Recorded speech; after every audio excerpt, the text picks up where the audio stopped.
Hello दोस्तों और team hyperspace की तरफ से मैं आपका स्वागत करता हूँ इस नई वीडियो में। तो हमारे पास एक कमेंट आया हुआ था कि एंट्रेंस के सिलेबस पे एक वीडियो बना दीजिए। सो हम उसी के ऊपर ये वीडियो होने वाली है CUHP MSc फिजिक्स के एंट्रेंस के लिए। तो इस वीडियो में मैं आपको ये साथ में ये भी बताऊँगा कि आपको क्या पढ़ना है और आप क्या छोड़ सकते हो। ठीक है, तो ऑलमोस्ट सिलेबस है जो है CUHP का वो सारा का सारा आपके प्रोस्पेक्टस में दिया होता है। तो इस बार 51 से 70 पेज पे अलग अलग सब्जेक्ट के लिए सिलेबस दिया हुआ है। तो मैं फिज़िक्स के लिए वीडियो बना रहा हूँ। अगर आप किसी और सब्जेक्ट के हो तो आप सिलेबस वहाँ से देख सकते हो। और अगर केमिस्ट्री या मैथ के लिए भी अगर आपने केमिस्ट्री और मैथ का भरा हुआ है और आपको एनालिसिस चाहिए तो वो वीडियो मैं बना सकता हूँ, आप नीचे कमेंट करके बता दीजिएगा। तो चलिए शुरू करते हैं। तो फर्स्ट जो टॉपिक आता है हमारे पास वो आता है MSc फिज़िक्स में। हमारे पास आता है ये मैथमेटिकल मेथड्स का। तो इसमें देखिए पहली चीज़ जो आपको पढ़नी है, इन्फिनिट सीक्वेंस एंड सीरीज़ में कन्वर्जेंस और डाइवर्जेंस के फार्मूलाज आपको पढ़ने हैं। और सिंपल नेट पे सर्च कीजिएगा। जैसे मैं प्रीवियस ईयर सॉल्व करवा रहा हूँ तो आप वहाँ से भी हेल्प ले सकते हो। और वैसे भी थोड़े से एग्जांपल सर्च कीजिएगा, वो एग्जांपल्स वैसे के वैसे आ जाते हैं। ठीक है, और इसके बाद ये कंडीशनल एंड एब्सोल्यूट कन्वर्जेंस है, इसे पढ़ने की आपको ज़रूरत नहीं है, इसे छोड़ सकते हो आप। इसके बाद रेशियो टेस्ट, तो रेशियो टेस्ट आप पढ़ लेना, ये भी इम्पोर्टेंट है। 2-3 रेशियो टेस्ट होते हैं, उन्हें आप पढ़ लेना। उसके बाद आता है हमारे पास calculus of single and multiple variable. ठीक है, इसको पढ़ने की आपको ज़रूरत नहीं है इतनी ज़्यादा। ये वही डिफरेंशिएशन ऑफ पार्शियल डेरिवेटिव्स, ये आप कर लेना, ये इम्पोर्टेंट है। जैकोबियन भी परफेक्ट है, जैकोबियन भी आपको पढ़ना पड़ेगा, ये भी आता है। तो इसके बाद टेलर एक्सपेंशन भी आप देख लेना, ये भी आसान है। वेक्टर अलजेब्रा भी देख लेना। इसके बाद डाइवर्जेंस थ्योरम, ग्रीन्स थ्योरम और स्टोक्स थ्योरम और ऑर्थोगोनल कोऑर्डिनेट सिस्टम, ये इम्पोर्टेंट टॉपिक्स हैं, ये आप पढ़ लेना। ठीक है, ये इसमें आप छोड़ नहीं सकते। और इसी के साथ ये आ रहा है हमारे पास first order equation and linear second order differential equation, ये सॉल्व करने को आपको नहीं आती हैं ऑलमोस्ट, तो इसे आप छोड़ सकते हो। ठीक है, तो उसके बाद चलते हैं लीनियर वेक्टर स्पेस, ये आपको पढ़ना पड़ेगा, थोड़ी सी डेफिनेशन वगैरह इसकी पढ़ लेना। ठीक है, इसके अलावा अगली बात आती है हमारे पास लीनियर इंडिपेंडेंस, ये आपको मुश्किल से ही आएगा, लेकिन मैट्रिक्स और डिटर्मिनेंट के बेसिस जैसे हैं, ये आप पढ़ लेना। हर्मिशियन एडजॉइंट इंपॉर्टेंट है, ये भी पढ़ना पड़ेगा। एंड इन्वर्स ऑफ मैट्रिक्स, ये आपको आता ही है, ये आपने +2 में किया हुआ है, इसको आपको छोड़ सकते हो। ठीक है, इसके बाद आइगन वैल्यू और आइगन वेक्टर क्या होते हैं ये देख लेना आप 6th सेम की बुक से। फूरियर एक्सपेंशन का ये बात है कि आपने मतलब जो ऑनर्स वाले हैं उन्होंने पढ़ी होगी, लेकिन आपने नहीं पढ़ी है, तो इसको समझने में आपको टाइम लगेगा। तो मैं प्रीवियस ईयर में जो क्वेश्चन करवा रहा हूँ आप उन्हीं को देखिए और इस बाकी को आप छोड़ सकते हो। ठीक है, तो ये मैथमेटिकल मेथड्स यहाँ पे ख़त्म हो गए।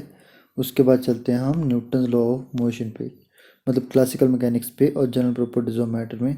तो न्यूटन लॉज ऑफ मोशन आपको आती हैं, इसकी एप्लीकेशन आप देख लेना। ठीक है, उसके बाद आता है velocity and acceleration Cartesian coordinate, ये आपको देखने की ज़्यादा ज़रूरत नहीं है, इसमें आप सेंट्रीफ्यूगल और कोलोसिस फोर्स पढ़ लेना। ठीक है, ये आपको किसी न किसी बुक में मिल जाएगी। सेंटर ऑफ मास के क्वेश्चन +2 के JEE के क्वेश्चन आप यहाँ से कर सकते हो। ठीक है, और motion under central force, Kepler's law most important है, ग्रेविटेशनल लॉ ऑन फील्ड, ये मोस्ट इंपॉर्टेंट है। ठीक है, इन्हें आप देख लेना। और इसके बाद आता है हमारे पास conservative and non conservative forces. तो इसका वही फार्मूला एक मैंने आपको बताया हुआ है कि कंडीशन, अगर कोई कंजर्वेटिव फोर्स कब होगी और कंजर्वेटिव फोर्स के एग्जांपल्स क्या क्या होते हैं। तो ये 2 या 2.5 क्वेश्चन यहीं से आते हैं। तो ये 2 क्वेश्चन आप पढ़ लेना कि कंजर्वेटिव फोर्स क्या होती है और कंजर्वेटिव फोर्स के एग्जांपल क्या क्या हैं। ये मैंने प्रीवियस ईयर में आपको करवाए हुए हैं, तो इसे आप वहाँ से देख लेना। ठीक है, अगर आप वो वीडियोस देख रहे हो तो आपके लिए बहुत ज़्यादा हेल्पफुल होने वाली हैं, क्योंकि ऑलमोस्ट जो पेपर आता है CUHP का वो हमारे पास रिपीटेड क्वेश्चन का आता है। तो आपको 40+ मार्क्स चाहिए तो आप उन्हीं क्वेश्चन को पढ़िए बार बार, और वही रिपीटेड क्वेश्चन ऑलमोस्ट आ जाते हैं। ठीक है, तो उसके बाद है हमारे पास यहाँ पे elastic constant for simple harmonic oscillator, ये आपको देखने की ज़रूरत नहीं है, ये कठिन होगा और इसके सॉल्यूशन देख लेना आप। और एक आधा कांस्टेंट जैसे कि कांस्टेंट जैसे यंग्स मॉडुलस वगैरह हैं तो वो भी आप देख लेना इलास्टिसिटी से, ठीक है। सुपरपोजिशन ऑफ टू और मोर सिंपल ऑसिलेटर्स, ये भी आपको देखने की ज़रूरत नहीं है, ठीक है। इसकी आपको सिंपल हार्मोनिक ऑसिलेटर का वो n+12 एच कट ओमेगा वो वाला फार्मूला देख लेना आप। ऑलमोस्ट वही पूछा जाता है, उससे रिलेटेड क्वेश्चन आते हैं, कभी सेकंड ऑर्डर पूछ लिया तो, या फर्स्ट ऑर्डर पूछ लिया, ठीक है। तो फर्स्ट ऑर्डर में 3/2 H cut omega, second order में 5/2, तो n+1/2 into H cut omega का फार्मूला आप देख लेना, ठीक है। मैंने प्रीवियस ईयर में आपको कराया हुआ है। तो उसके बाद ये group velocity and phase velocity है, ये इंपॉर्टेंट है, ये आप पढ़ लेना, group velocity and phase velocity, ठीक है। डॉपलर्स इफेक्ट देख लेना, ऐसे इसका क्वेश्चन अभी तक आया नहीं है, लेकिन क्या पता लगता है डॉपलर्स इफेक्ट के JEE के क्वेश्चन देखना आप, ठीक है। तो उसके बाद आता है पैरेलल एंड परपेंडिकुलर, ये आपको देखने की कोई ज़रूरत नहीं है। इक्वेशन ऑफ कंटिन्यूटी देख लेना आप, ठीक है। उसके बाद बर्नौलीज थ्योरम की स्टेटमेंट +2 क्लास से और इसका फार्मूला, ठीक है, ये देख लेना। यूलर्स थ्योरम की भी स्टेटमेंट और फार्मूला देख लेना। तो ये हो गया हमारे पास, ये 2 सब्जेक्ट हो गए सेक्शन ए में आते हैं जो। इसके बाद हम चलते हैं सेक्शन बी की तरफ। तो सेक्शन बी में आता है फॉर्मेट प्रिंसिपल जनरल, ये थिन लेंसेज और थिक लेंसेज और लेंस कॉम्बिनेशन, इसका मैंने आपको एक क्वेश्चन भी करवाया है, तो ये आप देख लेना, ठीक है। इसके बाद आपको ह्यूज इम्पीडेंस पढ़ने की जरूरत नहीं है, इंटरफेरेंस ऑफ लाइट आप पढ़ लेना। ऑप्टिकल पाथ रिटार्डेशन इसकी जरूरत नहीं है, इंटरफेरोमीटर ये भी आप पढ़ लेना। फ्रॉनहोफर डायफ्रैक्शन पूरी आपको पढ़ने की जरूरत नहीं है, जो आपकी व्यू एंड ऑप्टिक्स की बुक में जितनी सी है उतना आप देख लेना, ठीक है। डायफ्रैक्शन ग्रेटिंग के बारे में और रिजॉल्विंग पावर के बारे में आप देख लेना, ठीक है। ये रिजॉल्विंग पावर का मैंने आपके क्वेश्चन करवाए हुए हैं, तो उन्हें देख लीजिए अगर आपने नहीं देखा हुआ है। और डायफ्रैक्शन ग्रेटिंग का मैंने एक क्वेश्चन करवाया हुआ है, तो वहाँ से आप देख सकते हो, ठीक है।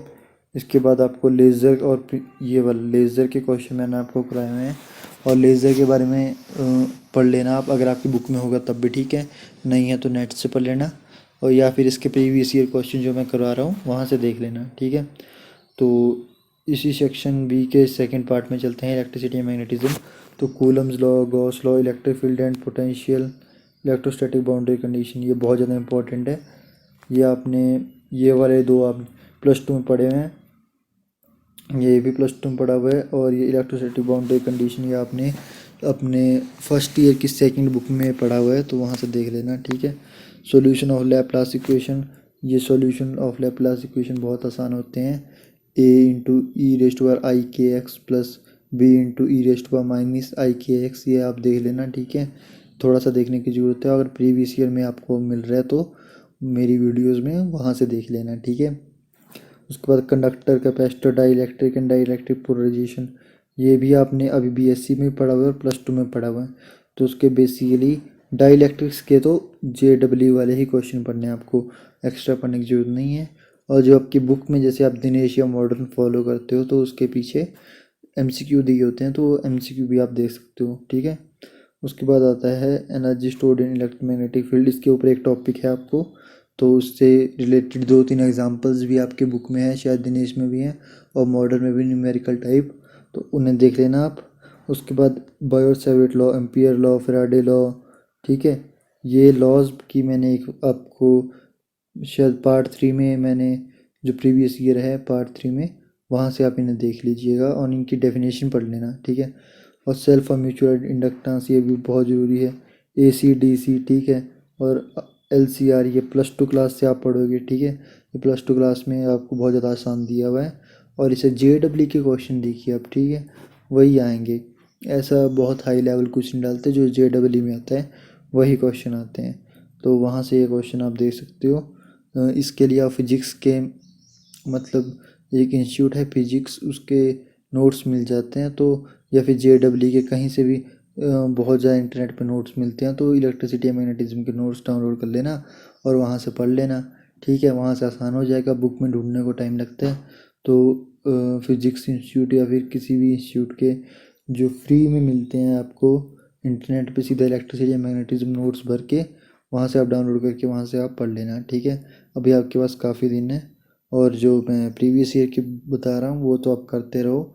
और प्रीवियस ईयर आप वीडियोस देखते हो तो कॉपी और पेन साथ में लेके बैठा करो और खुद भी साथ साथ में सॉल्व किया करो, क्योंकि वो आपके नोट्स बन जाएंगे, वही आपको हेल्पफुल होंगे सीट दिलाने में। क्योंकि ऐसा है कि उसमें ज़्यादातर रिपीटेड क्वेश्चन आते हैं और रिपीटेड क्वेश्चन करने के लिए आपको प्रैक्टिस चाहिए, ठीक है। तो उसके बाद हम अगले क्वेश्चन चलते हैं, डिस्प्लेसमेंट करंट और ये मैक्सवेल इक्वेशंस, ये आप पढ़ लेना, इलेक्ट्रोमैग्नेटिक वेव्स, ठीक है। पॉइंटिंग थ्योरम तो नहीं आती है, लेकिन इसमें वो पॉइंटिंग वेक्टर के यूनिट्स पूछे जाते हैं और कभी पॉइंटिंग वेक्टर के यूनिट पूछे जाते हैं और कभी इसका फार्मूला पूछ लिया जाता है।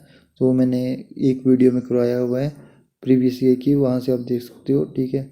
लोरेंट्ज़ फोर्स और इसका भी मैंने एक दो क्वेश्चन आपको करवाए हुए हैं, ठीक है, वहाँ से देख सकते हो। बाकी आपको इसमें से करने की ज़रूरत नहीं है, ये इतना काफ़ी है। आपके आपके मतलब 8-9 क्वेश्चन आते हैं तो उसमें से करने के लिए इतना काफ़ी है, ठीक है। तो अभी नेक्स्ट की तरफ चलते हैं, सेक्शन सी की तरफ। तो सेक्शन सी है हमारे पास मॉडर्न फिजिक्स का, ठीक है। तो इसमें आपको इनर्शियल गैलीलियन इनवेरिएंस ये पढ़ने की ज़रूरत नहीं है। स्पेशल रिलेटिविटी के मैकेनिक्स की बुक जो आपको फर्स्ट ईयर में थी वहाँ से आप पढ़ लीजिएगा। लोरेंट ट्रांसफॉर्मेशन, इसके मैंने आपको क्वेश्चन कराए हुए हैं, तो आप उन्हीं क्वेश्चन को करिएगा, ज़्यादा पढ़ने की ज़रूरत नहीं है, ठीक है। लेंथ कॉन्ट्रैक्शन और टाइम डायलेशन, ये आपको टॉपिक पढ़ने पड़ेंगे। लेंथ, ये आपके एचपीयू में भी क्वेश्चन आते हैं लेंथ डायलेशन के, ठीक है, टाइम डायलेशन और लेंथ कॉन्ट्रैक्शन के, तो ये आप वहाँ से देख सकते हो। और इसके बाद आती है black body radiation. Black body radiation आपके जो बुक है सेकेंड ईयर में बुक थी स्टैटिस्टिकल और थर्मल फिजिक्स की, वहाँ से आप ये सब कुछ पढ़ सकते हो, ठीक है। इसमें से प्लैंक लॉ का फार्मूला, रेले जीन्स का विन्स लॉ, फोटो इलेक्ट्रिक और कॉम्पटन इफेक्ट, और ये ही आता है। बाकी समरफोल्ड वगैरह ये आता नहीं है, एक्सरेज पढ़ लेना। न्यूक्लियर फिजिक्स की बुक होगी आपके पास, ठीक है। अनसर्टेनिटी प्रिंसिपल, इसके मैंने आपको क्वेश्चन करवाया भी हुआ है, उस टाइप के क्वेश्चन पढ़ना प्रीवियस ईयर वीडियोस देख के, ठीक है। और इसके बाद आता है आपके पास डायनेमिक ऑपरेटर, ये आपको पढ़ने की ज़रूरत नहीं है। एक्सपेक्टेशन वैल्यू देख लीजिएगा, ठीक है, ये पढ़ने की ज़रूरत है आपको। कॉम्पिटिशन रिलेशन देख लीजिएगा, ठीक है। कॉम्पिटिशन रिलेशन आसान होते हैं, ये इंटरनेट पे आपको आसानी से मिल जाएंगे, तो वहाँ से आप देख लेना, ठीक है। और श्रोडिंगर इक्वेशन एंड इट्स, ये श्रोडिंगर इक्वेशन, ठीक है, आपको वो लास्ट ईयर में बुक होती है, लास्ट बुक होती है वैसे वो क्वांटम फिजिक्स की, वहाँ से आप ये श्रोडिंगर इक्वेशन देख लेना, ठीक है। और बॉक्सेस का भी थर्ड चैप्टर था उसमें, तो उसको भी देख लेना, ठीक है। और इसके बाद स्टेप पोटेंशियल वगैरह नहीं आता है। इसके बाद न्यूक्लियर एंड पार्टिकल फिजिक्स, इसका सेकंड पार्ट है। तो ये तो मैंने आपको बताया हुआ है कि इसकी आपको क्विज़ पढ़नी है, तो इसे मैं ज़्यादा डिस्कस नहीं करूँगा। इसके आप क्विज़ देखोगे इंटरनेट पे, आप वहाँ से पढ़ लेना, और प्रीवियस ईयर इसके क्वेश्चन भी आप देख लेना, ठीक है। ये भी रिपीटेड ही आता है। तो लास्ट की तरफ चलते हैं, लास्ट जो हमारा फोर्थ टॉपिक होता है।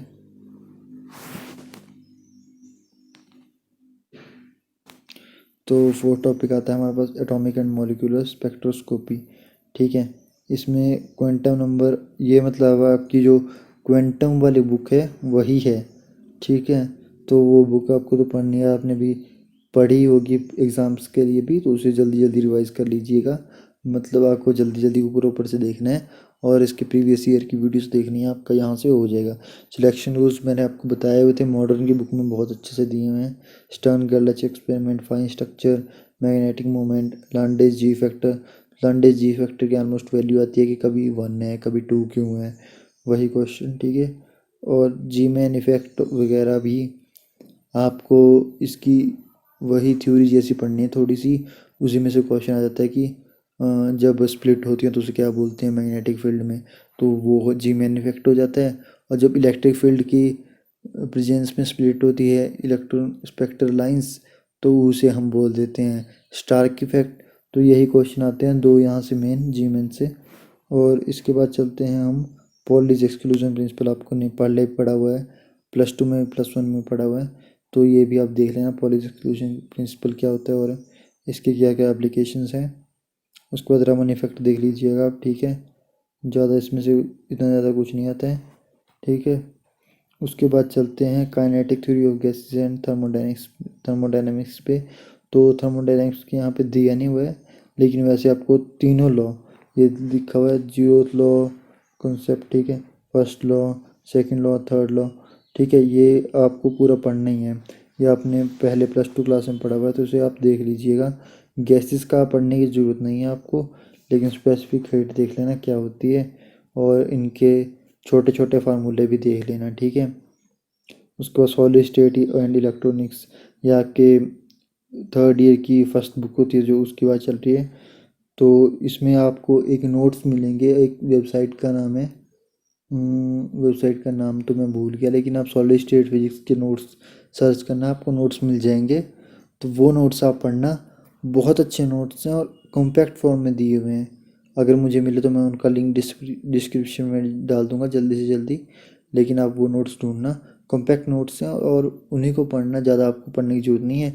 इसमें आपको ब्रेविस लैटिस क्या होता है और वही मोनोक्लिनिक ट्राइक्लिनिक वो पढ़ने की ज़रूरत है, ठीक है। मिले इंडस्ट्रीज आपको निकालने की ज़रूरत है, पैकिंग फ्रिक्शन वगैरह की ज़रूरत नहीं। ब्रैग्स लॉ क्या होता है, 2D ये होता है हमारे पास, 2D sine theta equal to n lambda, ये इससे एक दो क्वेश्चन आ जाते हैं, वैल्यूज़ दी होती हैं तो इससे एक दो क्वेश्चन यहाँ से आ जाते हैं। बैंड थ्योरी आपको पढ़ने की ज़रूरत नहीं है, ये बड़ी हाई लेवल है, ठीक है। इसमें आपको ये इलेक्ट्रॉन होल मेटल ये आपको पढ़ने की ज़रूरत नहीं है। जंक्शन डायोड और ट्रांजिस्टर ये आपको पढ़ सकते हो, ठीक है।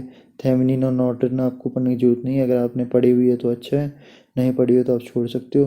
और BJT FET मॉसफेट ये आप छोड़ सकते हो, इसके आप मैंने वही प्रीवियस ईयर के क्वेश्चन करने हैं जो मैं करवा रहा हूँ, ठीक है। इलेक्ट्रॉनिक्स के आपको ज़्यादा पढ़ने की जरूरत नहीं है, जो मैं आपको प्रीवियस ईयर के क्वेश्चन करवा रहा हूँ वही पढ़ने हैं, ठीक है। और इसके बाद ये नीचे आता है logic gates and D Morgan's law, ठीक है। ये आप पढ़ लेना, बेसिक लॉजिक गेट और इनके डी मॉर्गन लॉ, इसे आप पढ़ लेना, ये इंपॉर्टेंट है, इससे डायरेक्ट क्वेश्चन आ जाता है, ठीक है। तो इसी के साथ मैं वीडियो ख़त्म करूँगा। अगर आपको अच्छी लगी वीडियो तो लाइक कर दीजिएगा अगर आपकी हेल्प होती है, और नीचे कमेंट करके बता दीजिएगा आपको किस टॉपिक की वीडियो चाहिए। जैसे इधर यहाँ पे किसी ने कमेंट किया था कि सिलेबस पे वीडियो बनाओ, तो मैंने सिलेबस पे वीडियो बना दी, और ये सिलेबस आपके प्रोस्पेक्टस में भी होता है तो आप वहाँ से देख सकते हो, ठीक है। और नीचे कमेंट कर दीजिएगा अगर आप किस टॉपिक की वीडियो चाहिए होगी। तो चलिए धन्यवाद।